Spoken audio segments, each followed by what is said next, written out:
There it goes. Yeah. So it's our first beautiful day since about almost a 3 week cold period.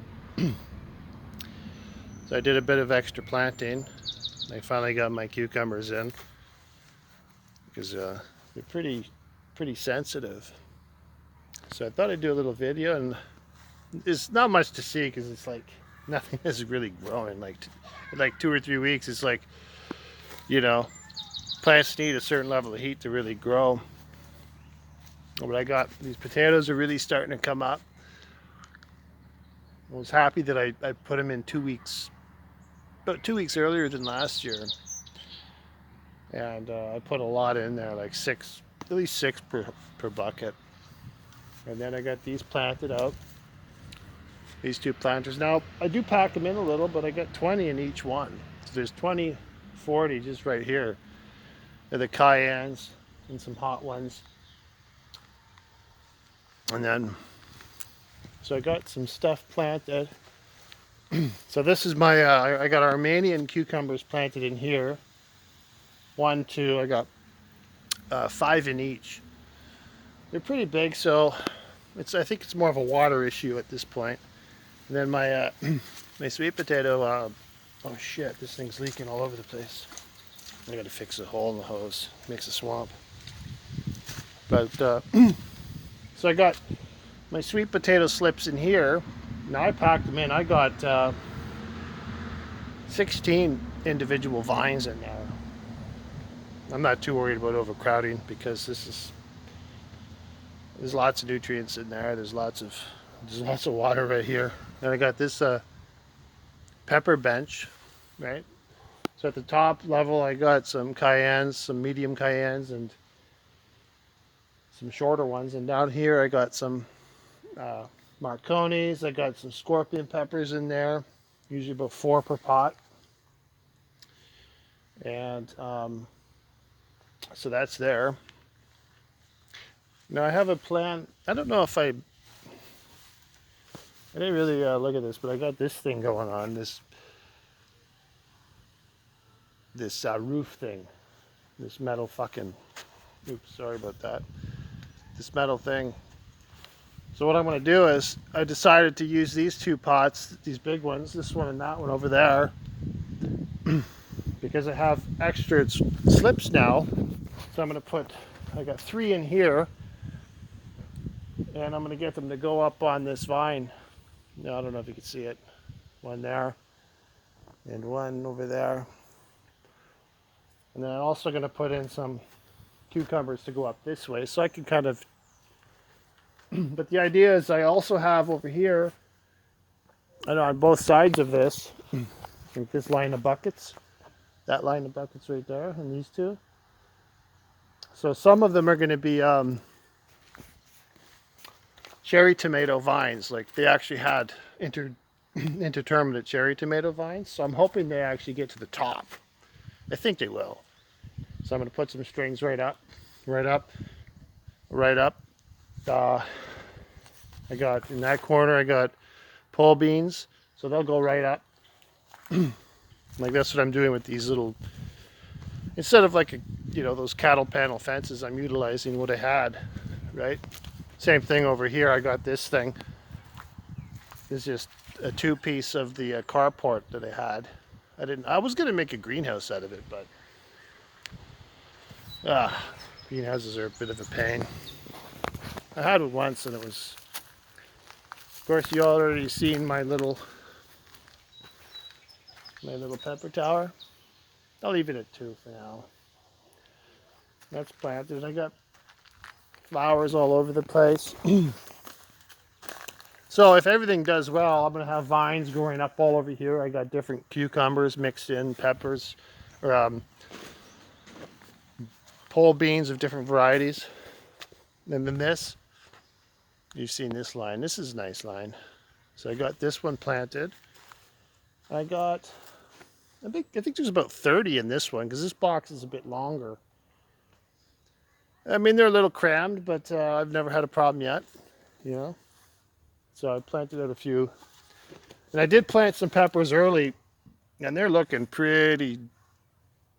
they're struggling bad, but I think they're going to bounce back. You know, because we haven't had the heat they need. They need heat, right? So a little bit of cool is not a little overcast for a couple of days or something when you just plant is if it's warmer. It's probably a good thing because they're not getting shocked by the heat, but they still need heat. Then in here, the same thing. These buckets. There's going to be vines everywhere growing here, hopefully. And one of the things I never mentioned before is in this garden bed, because it's the compost stuff that I've been trying to utilize. There's, you know, a bit of sandy. So it's not actually like a soil, like a black earth soil. So what I did is all through here in the spring, I planted hundreds of peas, like just peas, like these. I don't know if you can see them. Just peas, a bag of peas, which are, and I'm doing that because they help build soil and they're also a nitrogen fixer. So I got this whole thing there's probably 500 peas in there and they're just going to go wild. And I did a few in this one, but not as aggressive. I might go around and selectively plant a couple. Because I want to get those roots in there, and then eventually that'll break all down, you know, turn into soil and help nitrogen. And because it's so sandy, overwatering isn't going to be the problem. It's probably going to be underwatering,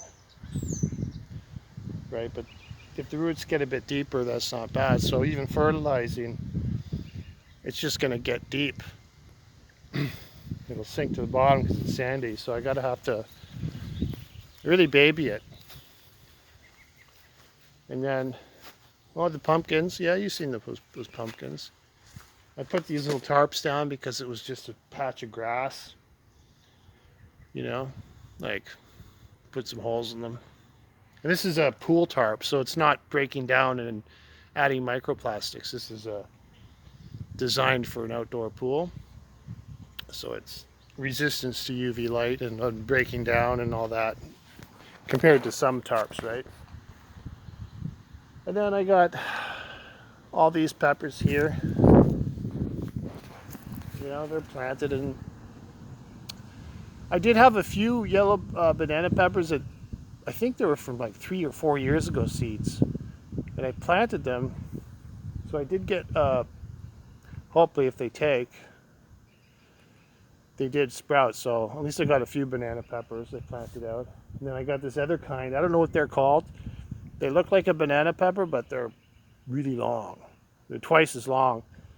I called them big orange because they were orange, they're red, but they were like 8 inches long and skinny like a banana pepper. I don't know what they were, but the seeds took, and I was like, okay, you know, and so hopefully they will produce some beautiful, long, sweet peppers. I don't know what they are. Like, I think my mom bought them from the store, and I took the seeds out of them.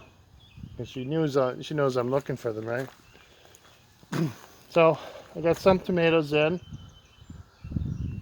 They're, you know, you can't even see them because I don't start them too early. Apparently with tomatoes, like the indeterminate ones or the determinate ones, like they just give you one flush.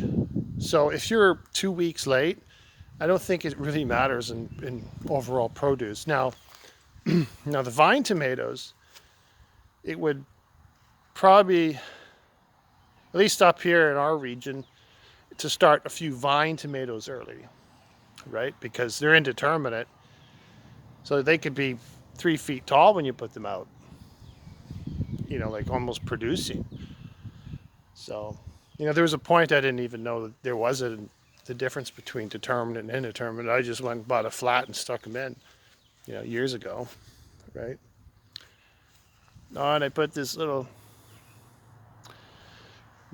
fences around that potato area because like it looked like hell. I just used what I had. You know, when you're growing potatoes, you don't want to be spending money, you know. Like if you tried to fill this up, you're talking about a yard of soil. If you had to go buy containers, like that's craziness, right? For just potatoes, like you don't want to. So, but I just had this stuff laying around. And then for some reason, these ones were deeper, and you notice they haven't sprouted at all. So I maybe planted them too deep, and I didn't even fill it all the way up. So maybe I'll actually dig some out. Maybe they just haven't come up yet. But that one's black, and it should get warmer, producing better growth. So, and some of them might fail. Well, I mean, things are still a bit of a mess here too. I got some disorganized, and these are all peppers. A smaller variety, like the plant doesn't get big, so I actually got 3. And these are another little pepper spot. I think those are mini red bell peppers. I want to keep that variety going because I've had them for many years now. I had some of them were brown, some of them were purple. I picked the seeds that were red, right, over the brown ones, because the brown ones, yeah, they were cool at the first, but you know. So I got everything in here. Yeah, that's my. So I'm pretty excited about this. Like once all this grows, it's going to be all vines. So that's what I'm doing now, is planting out some of my vines and some of my cucumbers that I held back. Some of my tomatoes. I got to be careful now because I'm kind of running out of stuff. And even though I have extra, the vine tomatoes, the round vines that I call them, I only got a little bit left. So I got to make sure I don't, because a few extra in case, like, you know, some die is a good thing to have, because you know, when you save your seeds, you have thousands of them. And so I got a few things held back. And of course, you know, I mean, they're alive, my overwintered peppers, but they're, you know, that cold just put everything to like 2 weeks of like almost zero growth, right? Then what I forgot to mention, I kind of briefly talked about it before, but now I got to plant it in between these hedges on the back side of this garden. I decided that, like, I planted sunflowers in there, not many, and I planted amaranth, and over between the smaller ones, I got some perennial herbs. I think it was oregano, chives. There might have been one more now, I forget. It could be sage. So, but I want to eventually mulch the whole thing so that I don't have to cut it. Cutting around all that is a pain in the ass anyways, right? Get some black felt down, a load of wood chips, and